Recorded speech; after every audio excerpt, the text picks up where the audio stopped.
gusto estar con ustedes, poder disfrutar de las oraciones y los distintos temas de oración, ¿no es cierto? En estos últimos meses se han multiplicado los temas de oración. ¿Ustedes recuerdan cuando no había esa situación mundial? Siempre orábamos por los que estaban enfermos y siempre orábamos por los que no tenían trabajo. Y eso es una cosa que se dio prácticamente a través de toda la historia de la iglesia, o de nuestras iglesias también. Pero en esta oportunidad la situación se ha multiplicado en los casos, tanto de enfermedad como también de pérdida, y hoy oramos también por los deudos, aquellos hermanos que han tenido que ver partir a sus seres queridos sin poder estar junto a ellos. Esto es una situación que no se conocía antes, sin poder estar junto a él, viéndole como última morada aquí en la tierra, y tampoco poder llevarles al cementerio en unos casos al principio, ¿no? Esto ocurre mucho en España, por ejemplo. Una sobrina política acaba de perder a su papá allá. Estaban la mamá y el papá internados. Y bueno, ella, como había estado en contacto con ellos, tuvo que estar en cuarentena, así que papá falleció y no pudo presenciar nada. Nada. Y eso se multiplica en muchos casos y en muchas situaciones, ¿no? O sea, son dolores que desconocíamos, que se suman al duelo natural de la pérdida de un ser querido. Pero hay algo que aglomera, amalgama todas estas situaciones y es la oración. Uno tiene que reconocer que no es un practicante de la oración. Uno a veces lee libros como La vida de Jorge Müller, que tenía centenares de niños huérfanos en sus orfanatos. A veces cuando ve fotos en su pequeño libro de biografía de él, que él oraba, solamente oraba, nunca pedía nada a nadie. Siempre oraba al Señor por el sustento de esos hogares. Un hombre de oración. Hay cosas que tengo que decirlas porque ya puedo decirlas por la edad que tengo. A través de los años, uno ha visto que ha sido estimulado a ser un buen orador, un buen predicador, un buen enseñador. Eso no está mal. Pero orador de pie. Quizás no hemos sido estimulados, acompañados, invitados a orar de rodillas. Y eso es algo que no se practica, ni lo practicamos los ancianos. En mi caso personal, no lo practico más que lo he practicado con mis hijos. O sea, hemos descuidado algo tan grande y maravilloso que a veces pensamos y oramos y decimos cuando estemos frente al Señor. Y es cierto, hemos escuchado a nuestro hermano Sornada que decía, nuestra oración va a ser cambiada en adoración. Y es cierto, porque lo vamos a ver a Él, no hace falta que le veamos, que no le veamos y estemos pidiéndole las cosas. Ya no habrá nada que pedir. Ya la eternidad va a ser una permanente sorpresa de lo que no era lo que imaginábamos. Era mucho, mucho mejor.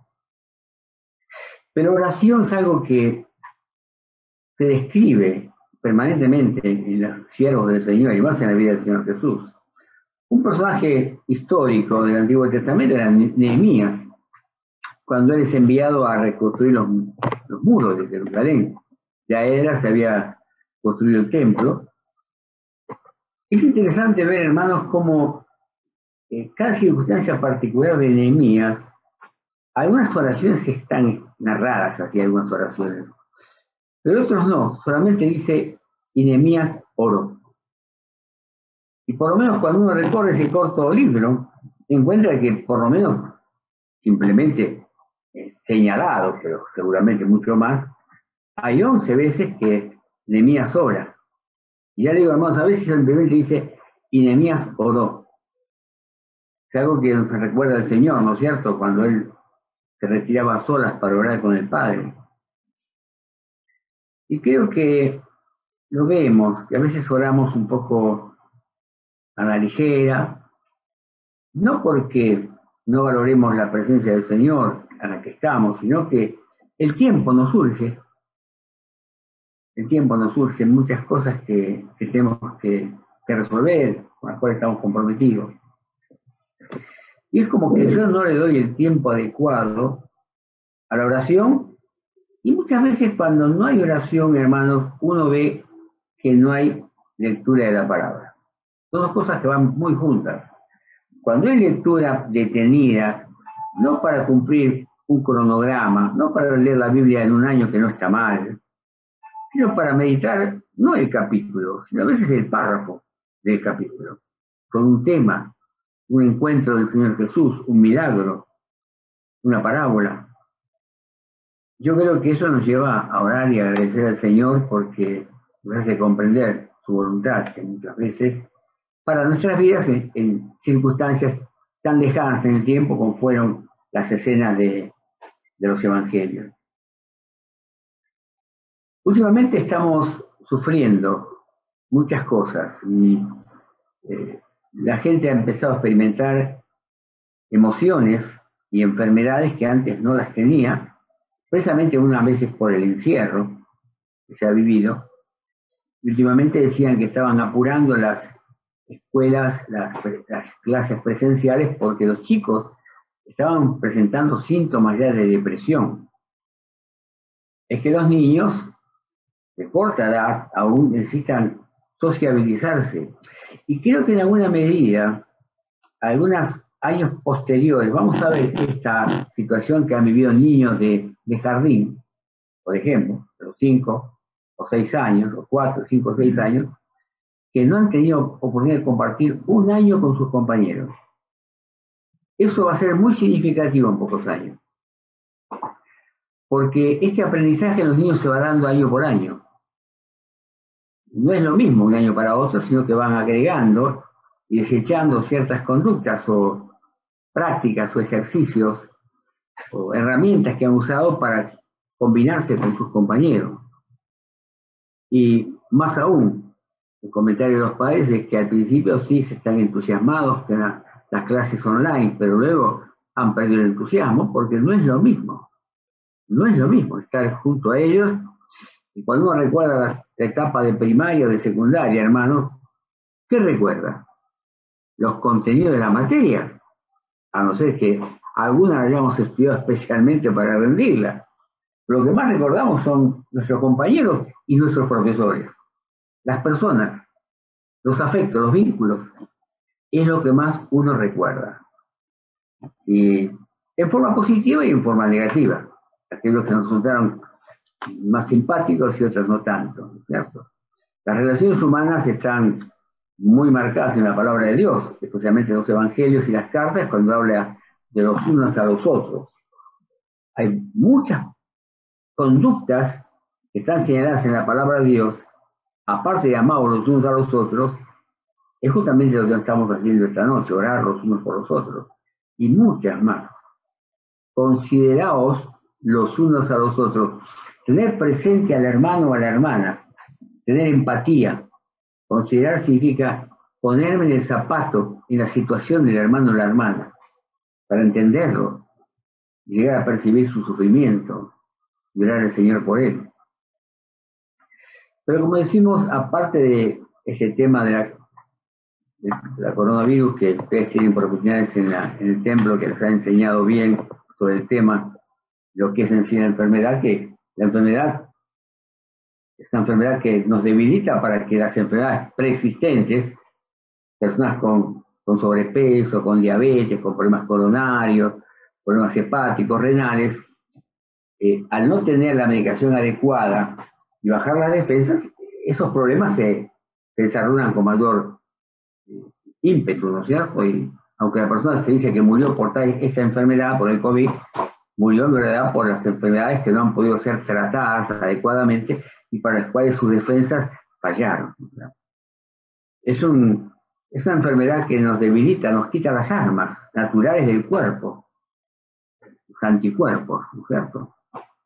Y perdemos la inmunidad.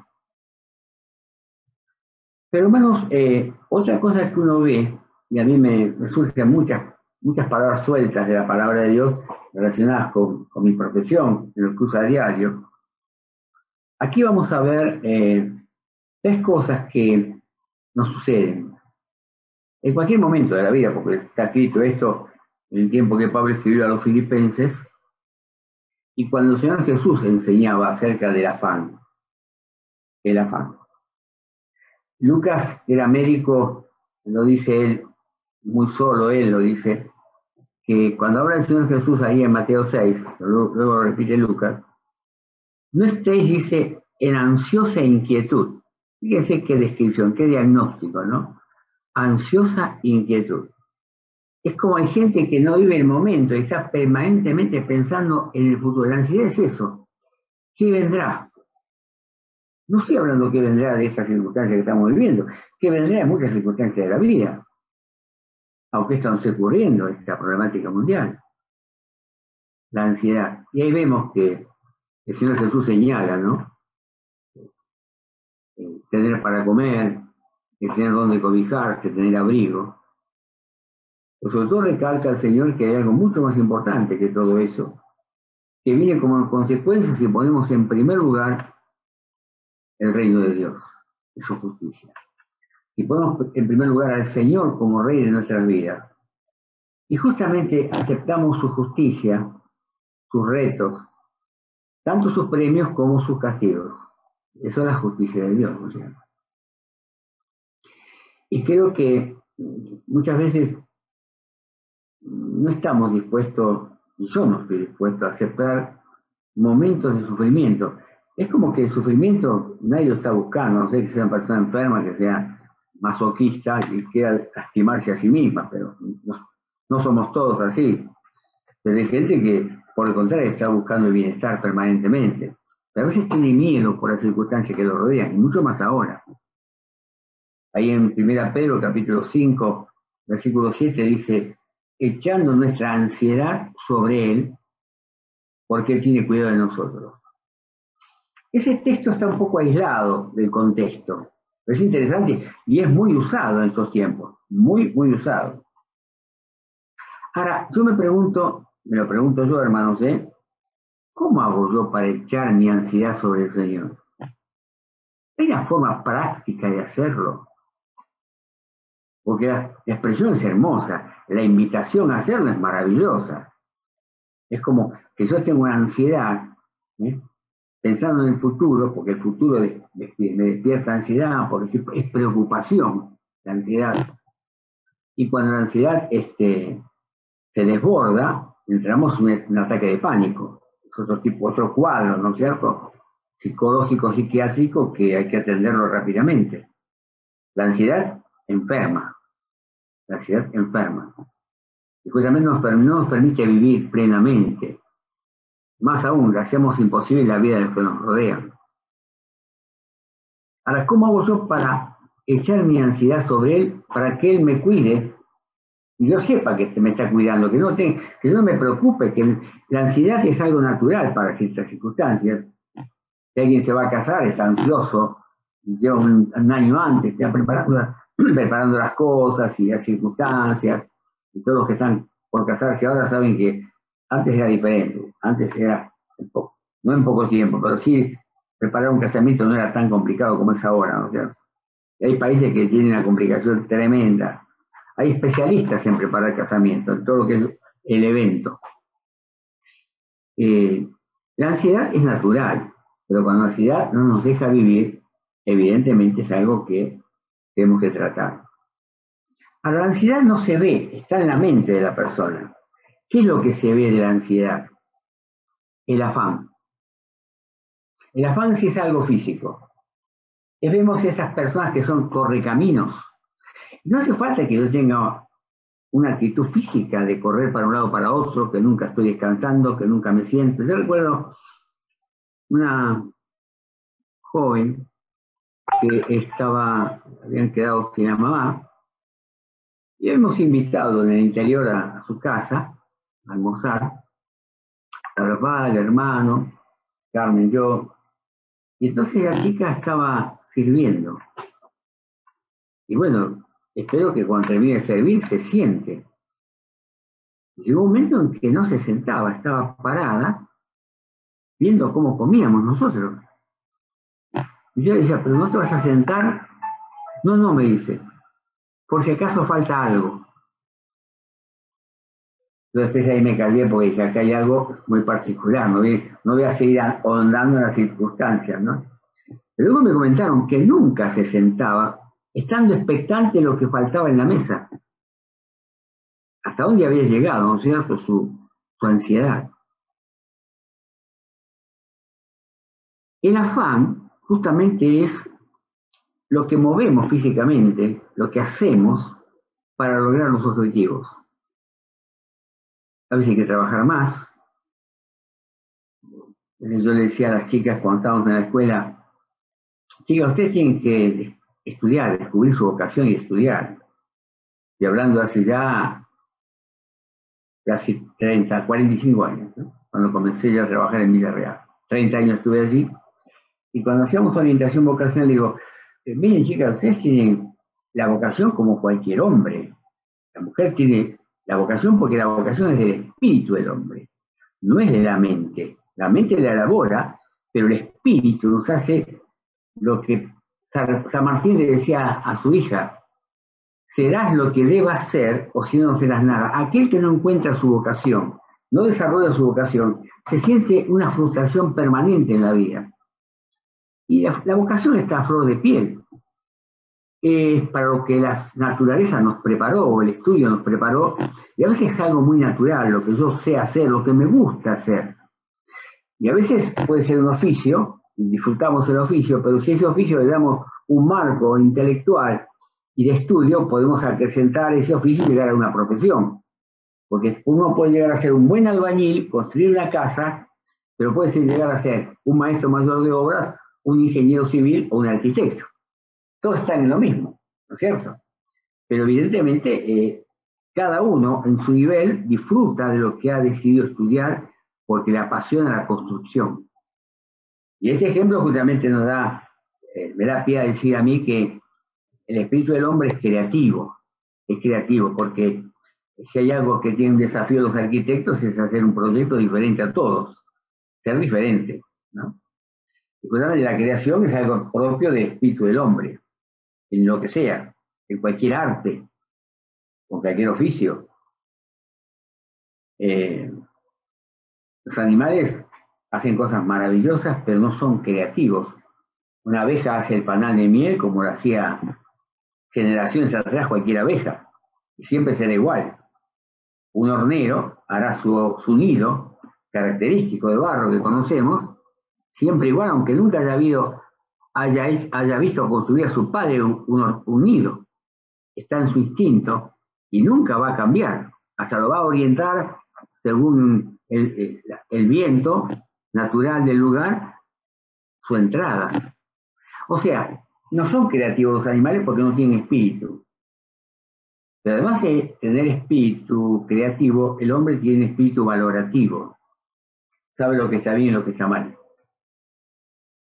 A veces, y es la conciencia que Dios ha puesto a nosotros. Por eso, en el capítulo 2 de Romanos, aquellos que nunca les llegó el Evangelio, cuando sean juzgados por Dios, van a ser juzgados según lo que dicte su conciencia. Si hicieron bien o hicieron mal. Y delante de Dios no hay excusa, no hay mecanismo de defensa. Van a ser veraces, van a tener que decir la verdad. Y aunque nunca hayan conocido los mandamientos de Dios, en cualquier cultura está estampada en su esencia lo que está bien y lo que está mal. Por eso está en el espíritu del hombre, cualquiera sea su cultura, la más desarrollada o la menos desarrollada. Por lo tanto, ¿por qué predicamos el Evangelio y queremos llegar a lugares inhóspitos? Porque aquel que se presente delante del Señor, sin haber aceptado a Cristo como Salvador, su misma conciencia lo va a condenar. Léalo en el capítulo 2 de Romanos. Es apasionante, es un tema que nunca se trata, ¿eh? La conciencia de aquellos que mueran sin Cristo los condenará. Nadie podrá decir, Dios me condena injustamente, porque Él reconocerá que justamente no ha sido fiel a su moral o a su ética y a sus valores. Pero vamos a entrar al pasaje que nos vamos a tratar esta noche. Y lo encontramos allí en Filipenses 4, versículo 6. Por nada estéis afanosos. Como dirían hoy los jóvenes, tranqui. Tranqui, hermano. Tranqui. Pero ¿qué pasa con el afán? ¿Cómo tengo que manejarlo? Con oración. Si no sean conocidas vuestras peticiones delante de Dios en toda oración y ruego. Ahora, este conocer no es que yo se lo haga conocer al Señor. Yo tengo que descubrir lo que a mí me produce ansiedad e inquietud. Ansiosa inquietud, que es el afán. Y ponerlo delante del Señor. Señor, yo tengo esto. Tengo este sufrimiento. Tengo esta angustia, esta enfermedad que no me permite esperar los tiempos. No me permite confiar en ti, en última instancia. Por eso tenemos que hacerlo con oración y ruego, pero diciéndole al Señor lo que nosotros sabemos que nos inquieta. Dios ya sabe, pero Él quiere que tomemos conciencia de lo que nos inquieta, cuál es nuestra problemática, si el trabajo, si la familia, si son los hijos, si son los socios en un trabajo, si son mis obreros, si son mis dueños en el trabajo, mis compañeros de estudio, los profesores. ¿Qué es lo que a mí me preocupa? ¿Por qué un profesor inspira confianza y otro no? Entra al aula y para los alumnos es el terror, sea primaria, sea secundaria o sea universitaria, ¿no? Pero fíjense lo que dice el texto, hermanos. El texto solo habla. Oración. Por nada estéis afanosos. Punto. Si no sean conocidas vuestras peticiones delante de Dios con toda oración y ruego. Esto requiere un ejercicio en la oración. Y en la pasión por la oración. Y saber que estamos frente a aquel Señor que nos escucha. Eso es lo importante de la oración, hermano. Estamos orando a alguien que tiene poder, no estamos orando a alguien que no tenga poder. No oraríamos si no supiéramos que Dios tiene poder. Lo que tenemos que aprender es el tercer paso, que Dios nos va a responder en el momento oportuno. Dios tiene su tiempo, para todos y para nosotros en particular. Por eso inmediatamente tenemos que agradecer, dice la palabra que con acción de gracias. Generalmente cuando oramos, hasta que no recibimos lo que estamos pidiendo, no agradecemos. ¿Y sabe qué pasa, hermano? Podemos estar varios meses orando por una enfermedad de alguien, por la falta de trabajo, por las relaciones interpersonales en la familia. Y oramos y la cosa se soluciona.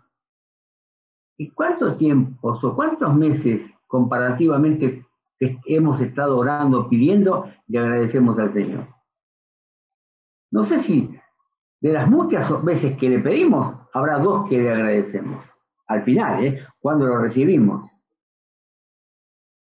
Para no estar en deuda, el apóstol Pablo nos enseña esto.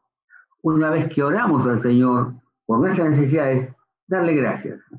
Y darle gracias por lo que hemos dicho, porque Él nos escucha en cualquier momento que estemos orando. No hace falta pedir turno. Nos escucha. Estamos orando a alguien que es todopoderoso, porque mi problema es un problemita para el Señor, insignificante, y que también siempre el Señor nos va a responder. Ahí está el problema. No tenemos que cargar de esa doble ansiedad, una nueva ansiedad de decir, bueno, Señor, ¿para cuándo? Eso está en las manos del Señor, descansen en las manos del Señor. Mire, hermano, si yo tuviera una citación judicial, supongamos que uno tuvo un choque hace muchos años, esto ha pasado, y alguien aparece esos abogadillos, esos estudios de abogadillos, que andan siempre tratando de asustar y sacarle plata a la gente, lo citan para decirle que hay una demanda. ¿De qué? De aquel choque, no, pero se encargó la compañía de seguro. Claro, la compañía de seguro ya no existe. Saben cómo hacerlo. Pero ya está, eso está solucionado. No hubo ni herido, simplemente chapas retorcidas y eso se solucionó. Sí, pero para. ¿Qué hace uno con esa citación? Busca un abogado de confianza, lo llama a Carlos y dice, Carlos, tengo que hablar con vos, tengo que mostrarte algo. Tengo una citación acá de una cosa que es cosa de locos. Estos son colegas tuyos, pero ¿qué se quieren? Nos quitan la paz permanentemente. Entonces yo me presento a lo de Carlos y digo, Carlos, mira, tengo esta citación. ¿Qué es? Es esto pasó hace 10 años. Esto está solucionado, luego no hubo consecuencias físicas, no hubo lesiones, nada. Bueno, sí, dice, hay de todo, me dice. Déjamelo. Entonces toca la computadora, la impresora tira una hoja y dice, firma esto, Osvaldo. ¿Qué es esto? Es un poder que me haces a mí para que yo obre en tu lugar. Ah, bueno, sí, como no se precisa. Para no estar molestándote permanentemente para que vengas conmigo, al juzgado. Muy bien. Pero yo cuando me voy, me llevo la citación. Le dejo el papel firmado, pero me llevo la citación. Dice, para, Osvaldo, ¿qué? Déjame la citación. Si vos no me dejás la citación, yo no puedo hacer nada. Van las dos cosas juntas. Y eso es lo que hacemos con el Señor. Le mostramos el problema. Le mostramos el problema, lo que nos preocupa.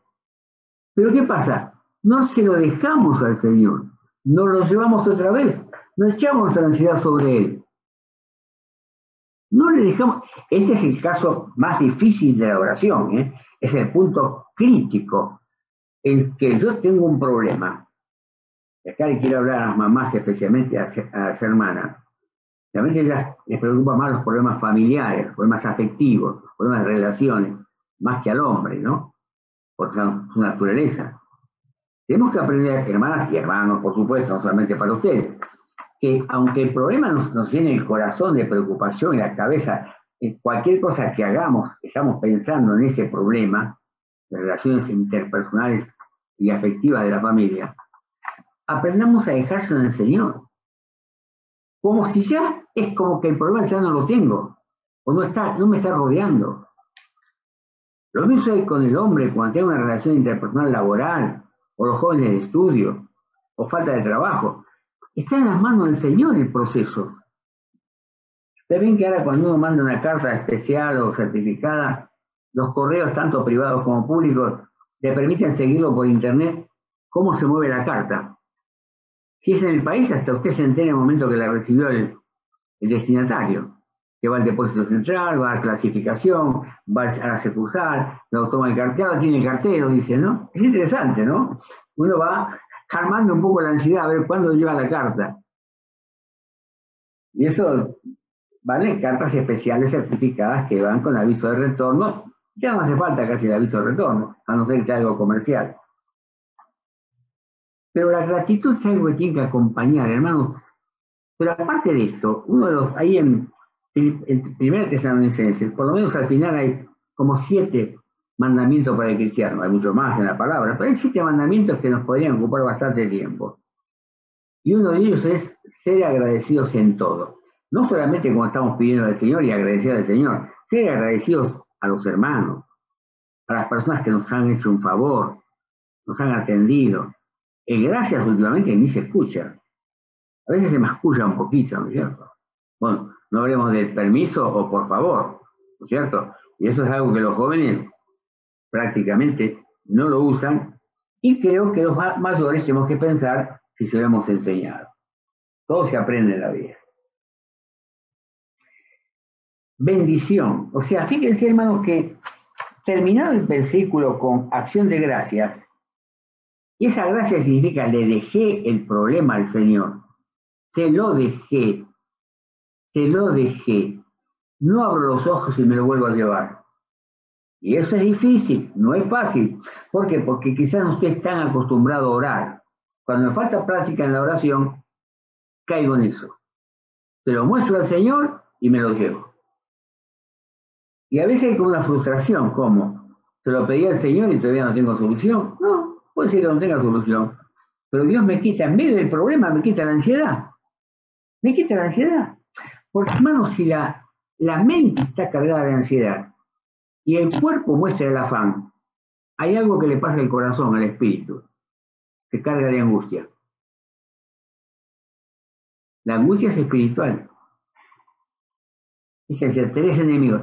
En un tiempo de convulsión argentina había un grupo que se llamaba las 3A. Eran mortales. Cuando se proponían matar a alguien, lo mataban. Y acá hay 3A que enferman al cristiano y a cualquiera. Empieza por la ansiedad, sigue por el afán la ansiedad de la mente, el afán del cuerpo y la angustia del espíritu. Cuando yo aprendí a dejar las cosas al Señor, se produce un milagro. Yo me olvidé decir que hoy vamos a tratar de cómo obtener un milagro. Va a ser una noche milagrosa hoy.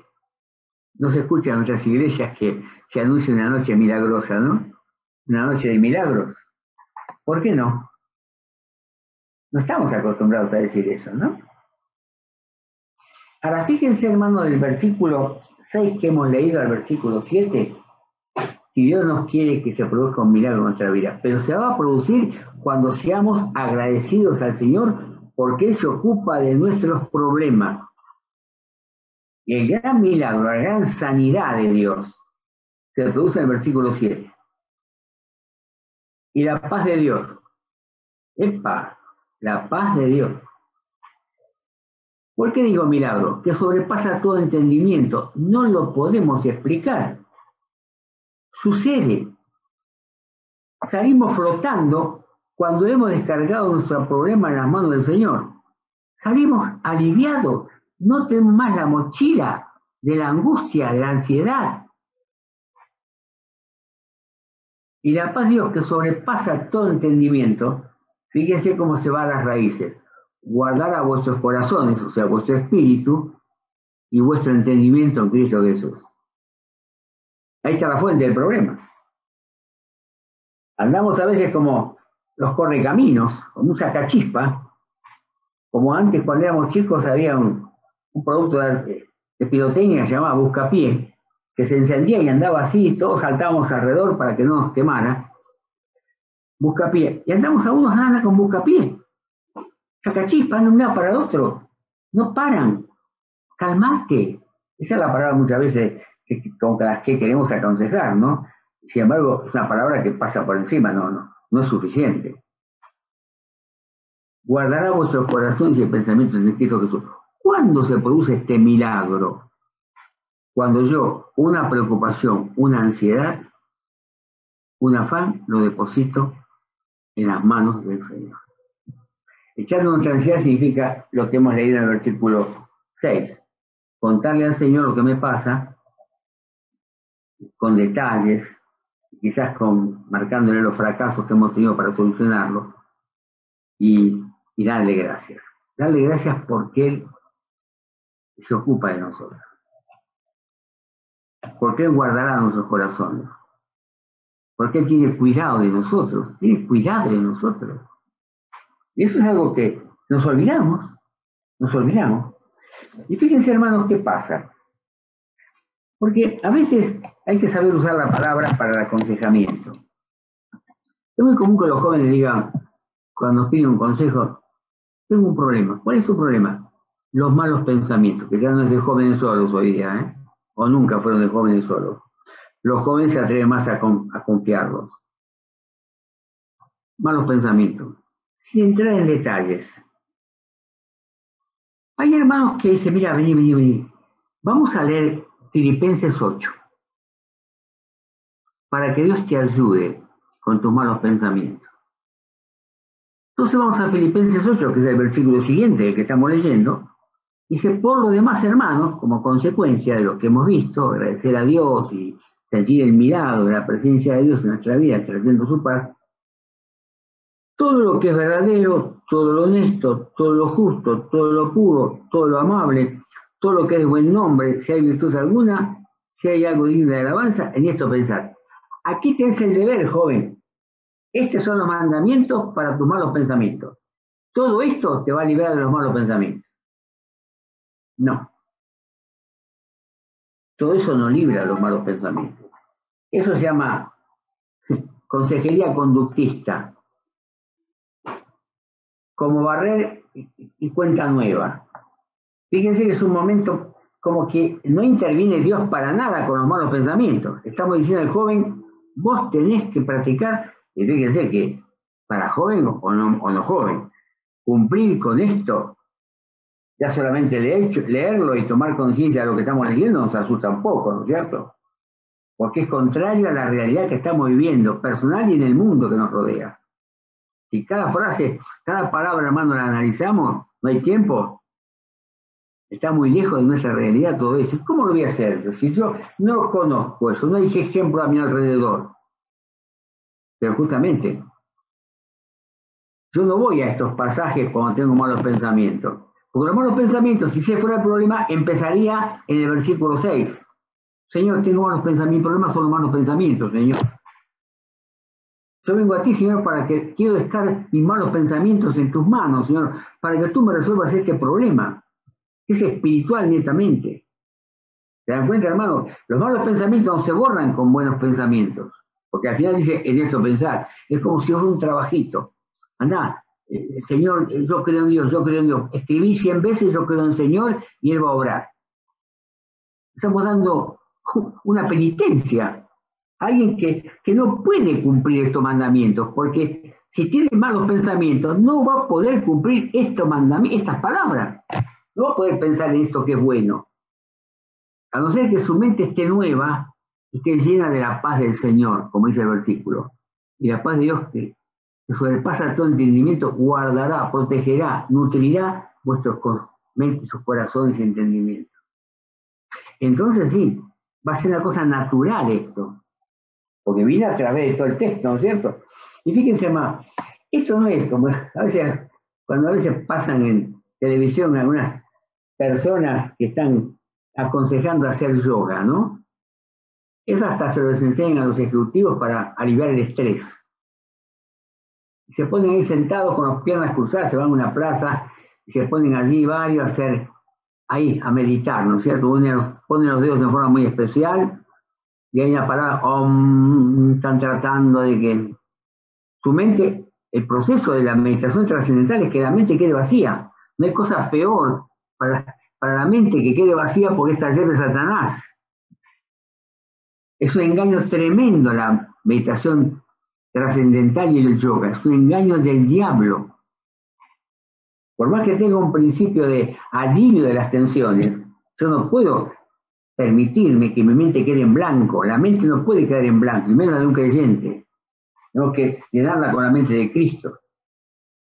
Pero fíjense, hermano, lo que dice el apóstol Pablo, una vez que hemos llegado a esta instancia, que terminamos el capítulo 8, sabiendo que todo esto es un desafío agradable, el buscar lo verdadero, lo honesto, todo lo justo, todo lo puro. Esto es obra del Espíritu Santo, es la persona de Cristo. Todo el versículo 8 es la persona de Cristo. ¿Y cómo me nutro de la persona de Cristo? Leyendo los evangelios. No importa que esté leyendo otro libro y en el plan de lectura bíblica del año ya leí los evangelios o lo voy a leer más adelante. No, los evangelios tienen que acompañar toda la lectura del año, además del evangelio, otra, pero con el evangelio conozco al Señor. Sé cómo Él actúa, cómo piensa, cómo siente. Y fíjense, hermanos, ¿para qué es esto? Fíjense el versículo 9 de Pablo. La iglesia de Filipo es una iglesia pequeña, era la única que la ayudaba económicamente. Cuando Pablo recibía un poco de ayuda de esta iglesia, él estaba todos los días en la sinagoga o en las plazas enseñando, más en la sinagoga, pero si no recibía dinero, no alcanzaba, estaba trabajando. Domingo a sábado trabajaba, a viernes, y el sábado iba a la sinagoga a predicar el evangelio. Él trabajaba, el trabajo siempre fue una bendición, porque lo creó Dios. Siempre el trabajo es una bendición para el siervo de Dios, cualquiera sea su función en la iglesia. Entonces, ¿qué dice el apóstol a ellos? Lo personaliza más. Todo lo que aprendiste y recibiste. Acá está la enseñanza, tus palabras. Lo que Pablo enseñó. Recuerden que Pablo no había nada escrito hasta el momento. Ni los evangelios, todavía los evangelios se escribieron más tarde que las cartas. La enseñanza era oral. Muchos tenían, por supuesto, si eran judíos, habían estado en la sinagoga, de niños que aprendieron el Antiguo Testamento. No todo, pero aprendieron bastante. Aunque Pablo siguió aprendiendo, siendo joven todavía. Lo que aprendiste es el civismo, o sea, toda la parte intelectual de la palabra de Dios, Pablo dice, esto ténganlo en cuenta. Pero además se va a sumar otra cosa, hermanos, que también lo tienen que poner en práctica ustedes. Lo que oísteis y visteis en mí, Fíjense que cuando nosotros predicamos, hermanos, el Evangelio, la gente, aparte de escuchar, va a escuchar cuando nosotros antes hemos despertado una inquietud acerca de cómo somos en nuestra vida. La mayoría de las iglesias están formadas por personas que han venido, no de la calle por sí mismos, sino traídos por un creyente por su testimonio personal. O sea, alguien que les predica el Evangelio y tiene buen testimonio, llega un momento que la persona dice, sí, lo que él me cuenta debe funcionar, porque yo lo veo a él con paz, o a ella con paz, y yo estoy acá tan tensionado por todas las circunstancias, que él también vive como yo. Sin embargo, él tiene paz.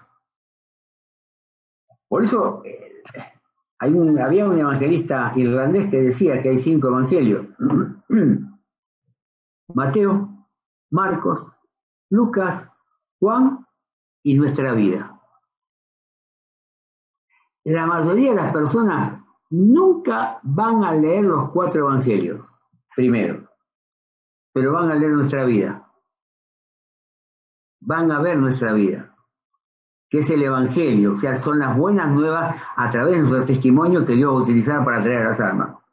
Cuando nuestra forma de ser capture la atención, permitamos la expresión, la admiración que el mundo puede tener por la vida de un cristiano, entonces sí, la palabra de Dios puede ser comunicada y obra con poder, porque tiene un respaldo.